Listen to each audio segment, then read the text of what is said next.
नमस्कार। Political alliance study में आप सभी का स्वागत है। जैसा कि कल हम बताए थे कि हम लोग एक नया सीरीज स्टार्ट करेंगे, वेस्टर्न पॉलिटिकल थॉट अर्थात पाश्चात्य राजनीतिक चिंतन। ये इसका आज पहला पार्ट है, जिसमें हम लोग वन लाइनर प्रश्नों को देखेंगे। तो चलिए देखते हैं, शुरू करते हैं। सारे प्रश्नों को दिया है। प्लेटो की शिक्षा की योजना के विषय में सही तथ्य नहीं है। तो क्या नहीं है? वो पूर्ण रूप से निजी हाथों में थी। देखिए, प्लेटो की जो शिक्षा योजना थी वो पूर्ण रूप से निजी हाथों में न होकर के वो पूर्ण रूप से राज्य अर्थात सरकार के हाथों में थी। वो पूरा राज्य नियंत्रित शिक्षा मानी जाती थी। अगला दिया है कि अरस्तु के अनुसार क्रांति का कारण नहीं है। देखिए, जब शासक आतंक का सृजन कर दूरस्थ खतरे को निकटस्थ में प्रस्तुत करता है, तो ये क्रांति का कारण ये नहीं है। आगे है, संपत्ति को स्वाभाविक माना है। तो अरस्तु ने संपत्ति को स्वाभाविक माना है। आगे दिया कि कार्ल पापर के अनुसार अरस्तु की पॉलिटी का घटक नहीं है, तो है जैव व्यक्तिवाद। आगे दिया है, वह विचारक जिसने राजनीति विज्ञान को सर्वोच्च विज्ञान कहा है, तो अरस्तु ने राजनीति विज्ञान को सर्वोच्च विज्ञान कहा है। आगे दिया कि प्लेटो के मूल पाठों का आरोही क्रम है। ठीक है, देखिए आरोही क्रम जो इसका है, यानी कि मूल पाठ अर्थात उसके ग्रंथों का, इसका ग्रंथ ग्रंथ के रूप में नहीं बल्कि एक संवाद के रूप में थी। दिया है कि गणराज अर्थात रिपब्लिक पहले नंबर पे, फिर स्टेट्समैन, फिर विधि यानी कि दलाज, और है क्षमा अर्थात अपोलॉजी। ये क्रम से इसी तरीके से आगे है कि राज का उद्भव जीवन की आवश्यकताओं के लिए हुआ है तथा अच्छे जीवन के लिए विद्यमान है। ये कथन जो है अरस्तु का कथन है। आगे दिया कि वह चिंतक जिसने कहा था कि राज्य व्यक्ति का बृहद रूप है, ते प्लेटो का कथन है राज्य व्यक्ति का बृहद रूप है। आगे दिया है कि प्लेटो ने मिश्रित संविधान की अवधारणा का उल्लेख किया है। तो ये अपनी पुस्तक द लाज में मिश्रित संविधान की अवधारणा का उल्लेख किया है। आगे दिया कि आनुपातिक समानता का सिद्धांत सर्वप्रथम प्रतिपादित किया गया था अरस्तु ने। आगे दिया कि कन्फ्यूशियस द्वारा लिखी गई पुस्तकें जो है ये बुक्स और चैलेंज है, books of summers and winters, ये जो है कन्फ्यूशियस की पुस्तक है। आगे दिया है अरस्तु का जन्म उत्तरी यूनान के स्टागिरा में हुआ था। यहाँ पे हो जाएगा स्टागिरा। अगर देखिए कि राजा अमीन दास थर्ड के दरबार में दरबारी चिकित्सक था, तो निको माचूस था। आगे दिया कि आदमी एक राजनीतिक जानवर है अर्थात man is a political animal. यह कथन जो है इसको ऐसे भी कहीं कहीं आता है कि व्यक्ति एक सामाजिक प्राणी है। देखिए यहाँ पे व्यक्ति एक सामाजिक प्राणी है तथा एक राजनीतिक प्राणी है। ठीक है, तो यहाँ पे आदमी एक राजनीतिक प्राणी है, man is the political animal. यह कथन जो है अरस्तु का कथन है। आगे है कि प्लेटो की पुस्तक रिपब्लिक को शिक्षा पर एक ग्रंथ कहा है जे रूसो ने अर्थात जीन जैकस रूसो ने प्लेटो की जो पुस्तक है उस रिपब्लिक को शिक्षा पर एक ग्रंथ कहा था।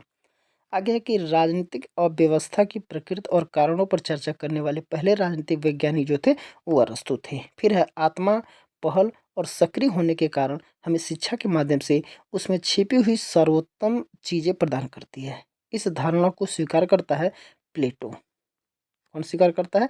तो प्लेटो।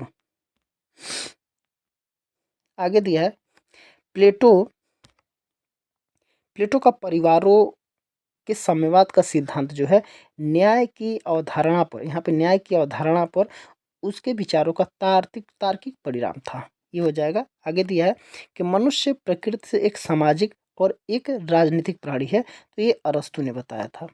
आगे है कि मानव प्रकृति की व्याख्या करने के लिए अरस्तु ने प्रयोग किया जून पॉलिटिकोन शब्द का। आगे दिया कि प्लेटो के राजनीतिक दर्शन और स्वयं रिपब्लिक का केंद्र है, क्या है? कैलिपोलिस। आगे दिया कि वह विचारक जिसके लेखन में प्रथम बार द्वंद्वात्मक पद्धति का प्रयोग हुआ था, तो प्लेटो के जो लेख है वो प्रथम बार द्वंद्वात्मक पद्धति का प्रयोग किया है। आगे दिया कि प्लेटो के दर्शन से संबंध है, प्लेटो के दर्शन से संबंध है धातुओं और धरती से जन्मे हुए लोगों का मिथक, गुफा का रूपक और विभाजित रेखा का रूपक। आगे दिया कि किसी भी विषय का विज्ञान प्रयोजनवादी होना चाहिए, ये कहना है अरस्तु का। आगे है, शिक्षा के बारे में प्लेटो द्वारा दिए गए सिद्धांत की विशेषता है, ये सामाजिक सदाचार, सत्य की अनुभूति का एक साधन है। बचपन से लेकर 6 वर्ष की उम्र तक प्राथमिक शिक्षा आरंभ होती है।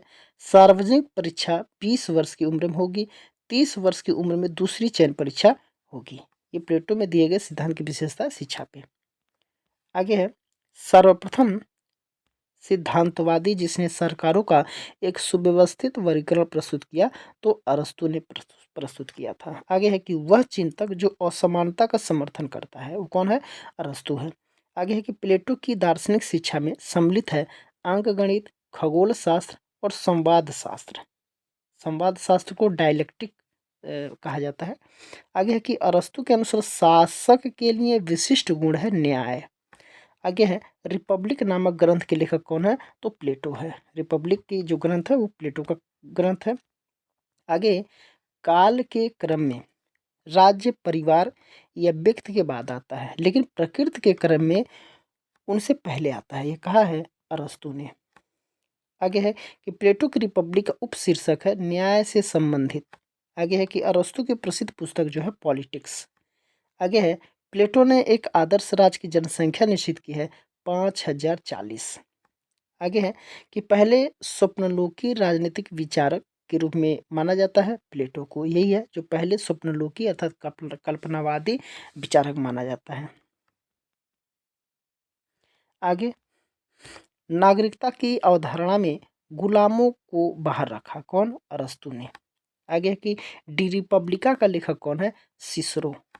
आगे है, पॉलिटिक्स पुस्तक को अरस्तु ने, यहाँ हो जाएगा अरस्तु। अरस्तु ने लिखा है जिसे राजनीतिक विचारों की एक महान कृति माना जाता है।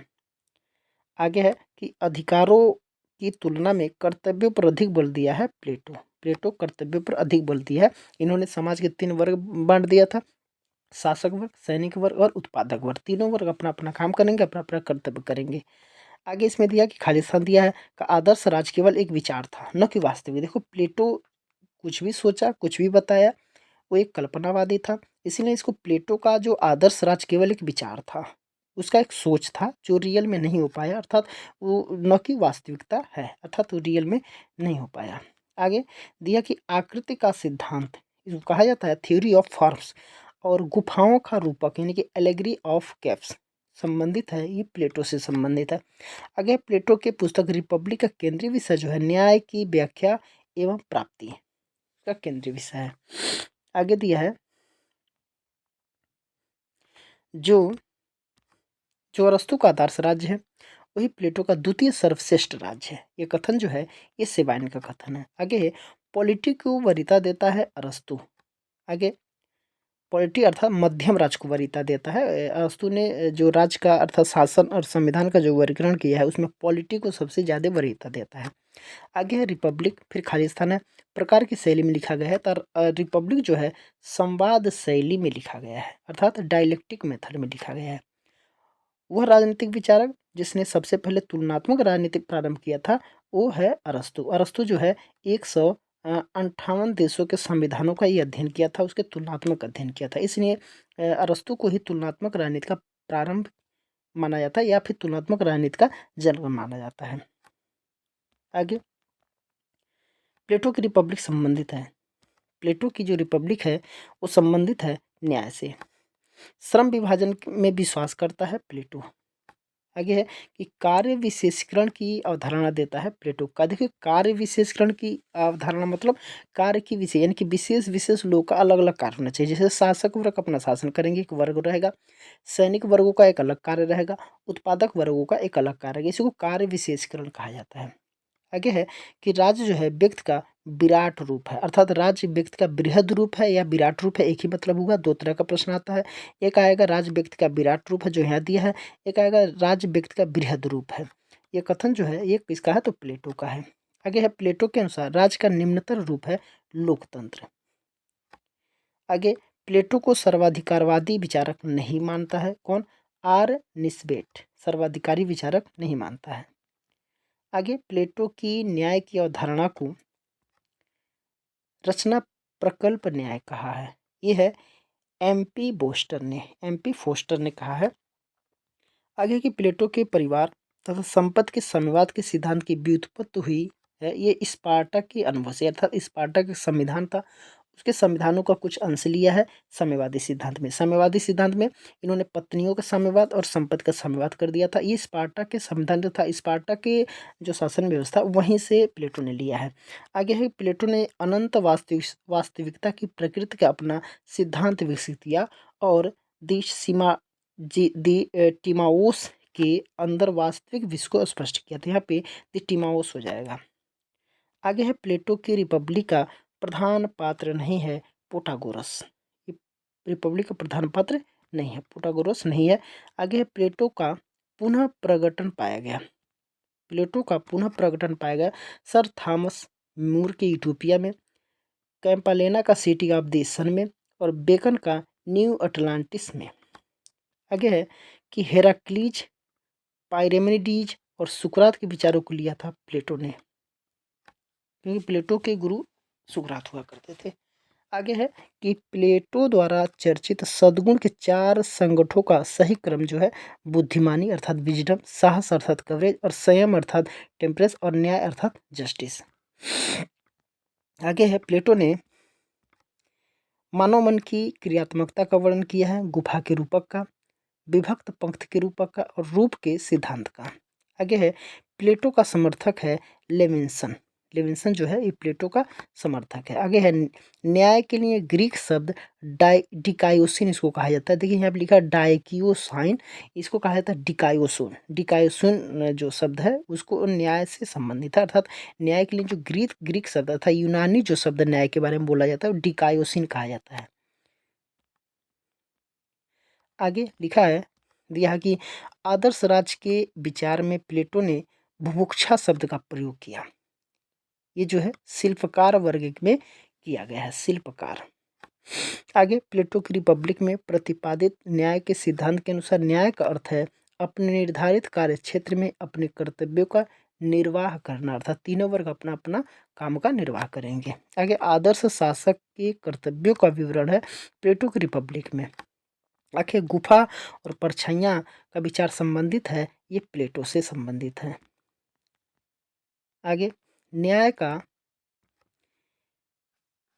गुफा और परछाइयाँ के विचार संबंधित है प्लेटो से। अगर न्याय मानवीय आत्मा का गुण तथा मन की आदत है, यह कथन है प्लेटो का। आगे है शासकों को संपत्ति का स्वामी नहीं होना चाहिए, यह मत है प्लेटो का। देखो साम्यवादी सिद्धांत में शासक को संपत्ति का स्वामी नहीं माना है, अर्थात उसको निजी संपत्ति नहीं रखना चाहिए, ऐसा बताया है, तो ये प्लेटो का कथन है। आगे है प्लेटो सभी राज्यों का उद्गम रेखांकित करते हैं सामाजिक जरूरतों के आधार पर। आगे अरस्तु ने राज्य के विकास का वर्णन करने के लिए जिस पद्धति का प्रयोग किया हुआ स्वदेश्य परक।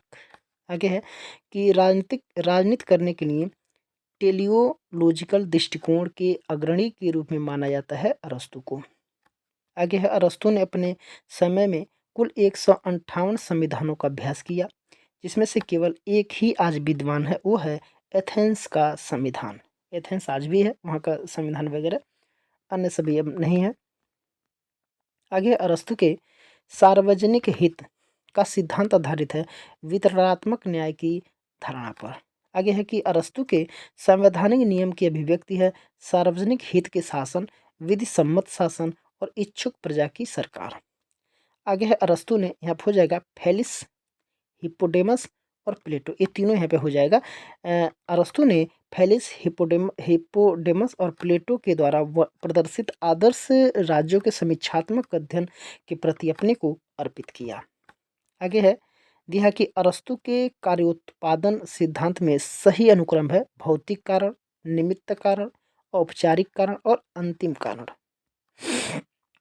आगे है यह दृष्टिकोण कि सरकार एक निश्चित चक्र के अनुसार परिवर्तित होती रहती है, ये अरस्तु ने बताया है। आगे कि वह विचारक जो संपत्ति को नैसर्गिक मानता है अरस्तु। आगे है कि वितरणात्मक न्याय का अग्रणी प्रतिपादक था अरस्तु। आगे है रूल ऑफ प्रिंसेस का लेखक एक्विनास। रूल ऑफ प्रिंसेस का जो लेखक है वो है एक्विनास। आगे है अपने जन्म के समय अपने जन्म के समय से ही कुछ लोग पराधीनता के लिए नियत होते हैं और कुछ लोग शासन करने के लिए। ये कथन जो है वो है अरस्तू का। आगे है कि अरस्तू के अनुसार सरकार का सर्वोत्तम प्रकार था पॉलिटी। आगे दिया कि राज्य परिवारों गांव का समुच्चय है जिसका उद्देश्य एक पूर्ण और आत्मनिर्भर जीवन की प्राप्ति है। यह कथन है अरस्तू से। आगे है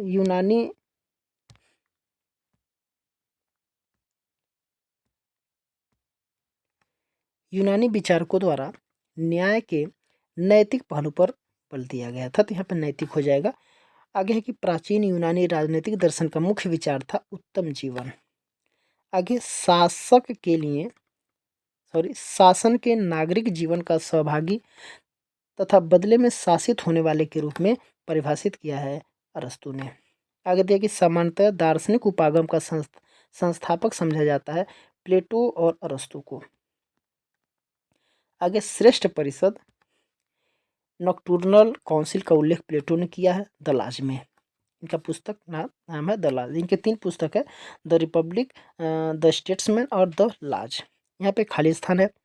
यहाँ पर हो जाएगा कि अरस्तू इसलिए एथेंस से कालचित भाग गया, कहीं एथेंस वासी दर्शन शास्त्र के विरुद्ध दूसरा अपराध न कर दे। ये अरस्तू, देखिए ये एथेंस से दूसरा अपराध न कर दे, ये सुकरात के समय ऐसा हुआ था कि दर्शन शास्त्र पे बहुत सारे ज्ञान वगैरह देता था, लेकिन देशद्रोह के आरोप में उसे दंडित कर दिया गया था। आगे है प्लेटो के अनुसार सही कथन जो है विचार तत्व होते हैं, विचार सभी चीज़ों के सार होते हैं, विचार सार्वभौमिक होते हैं। आगे दिया है अरस्तु का नया समान राजनीतिक विज्ञान न केवल अनुभवजन्य और वर्णनात्मक है, बल्कि कुछ मामलों में यह किसी भी नैतिक उद्देश्य से स्वतंत्र भी है, क्योंकि राजनेता बुरे राज्य के शासन में विशेषज्ञ बनने की आवश्यकता पड़ सकती है। यह कहा है G.H. सेबाइन ने। यहाँ पे खाली स्थान है, यहाँ हो जाएगा सेबाइन के अनुसार प्लेटो द्वारा प्रतिपादित न्याय सार्वजनिक तथा व्यक्तिगत दोनों ही सद्गुण है, जो न्याय तथा उसके सदस्यों के सर्वोत्तम कल्याण को परिभाषित करते हैं। ये सेबाइन यहाँ पे हो जाएगा। आगे दिया है कि वह विद्वान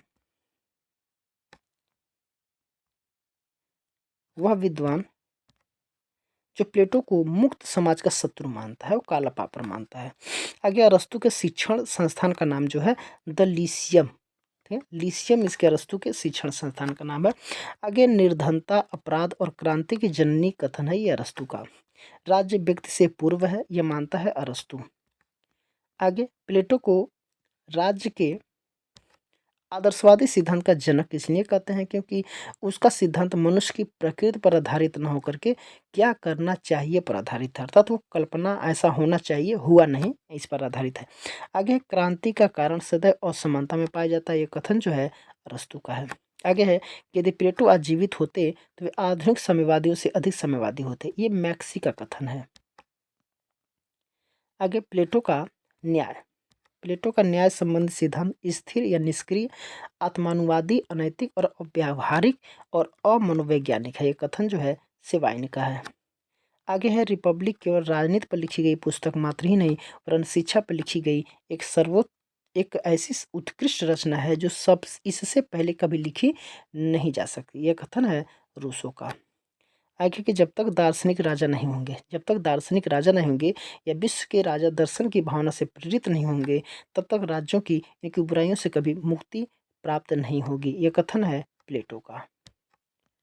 आगे सूची 2 है, मिलान से संबंधित है। यहाँ पे अरस्तु के कार्यकरण का भाव का सिद्धांत दिया गया है और यहाँ पर स्पष्टीकरण दिया है। यहाँ पे निमित्त का कारण जो है गति का कारण, अंतिम जो कारण है वह उद्देश्य जिसकी ओर गतिविधि लक्षित है, भौतिक कारण है पदार्थ जिसमें यह बना है, औपचारिक जो कारण है वस्तु का पदार्थ एवं सार हो जाएगा। आगे भी इसी तरीके से प्रश्न है, यहाँ पे प्लेटो के संवाद है दिया है और यहाँ पे मुख्य विषय ये सिंपोजियम जो है प्रेम की तत्व मीमांसा। फिलेबस जो हो जाएगा विचारों के सिद्धांत को नीति शास्त्र के क्षेत्र पर लागू करना। टाइमेस जो है भौतिक अस्तित्व के सिद्धांत का क्षेत्र और रिपब्लिक जो है राजनीति का क्षेत्र। आगे है प्लेटो के अनुसार न्याय है प्लेटो के अनुसार न्याय क्या है? एक व्यक्ति, एक कार्य, एक वर्ग, एक कर्तव्य। अर्थात हर एक जो 3 कर्तव्य है, 3 वर्ग है, सॉरी 3 वर्ग है, वो अपना अपना काम करेंगे, कोई एक दूसरे में हस्तक्षेप नहीं करेगा। अर्थात एक व्यक्ति जो है जिस वर्ग में रहेगा वही काम करेगा, एक ही कार्य करेगा, जिस वर्ग का वही कार्य करेगा। एक ही वर्ग में रहेगा, या तो तीनों वर्ग में से किसी एक में रहेगा, या शासक वर्ग, सैनिक वर्ग, या उत्पादक वर्ग में, और उसका एक एक कर्तव्य रहेगा। आगे है कि अरस्तु द्वारा किया गया संविधानों का वर्गीकरण इस पर आधारित है कि कौन शासन करता है और शासन में कौन लाभान्वित होता है। आगे है तुलनात्मक पद्धति में अरस्तु के योगदान के संबंध में सही जो कथन है, तत्कालीन विद्यमान राजनीतिक प्रणालियों का अध्ययन और राजनीति के एक आनुभविक विज्ञान का विकास करना। आगे है लास्ट है राज्य व्यवस्था अर्थात पॉलिटी लोकतंत्र के आधुनिक अर्थ में अपेक्षाकृत अधिक स्थायी है तथा क्रांति के लिए कम अवसर प्रदान करती है। यह कथन का श्रेय दिया जाता है अरस्तु को। तो चलिए आज के लिए इतना ही। इसके आगे के प्रश्नों को हम लोग इसके अगले सेशन में, अगले वाले पार्ट में हम लोग देखेंगे।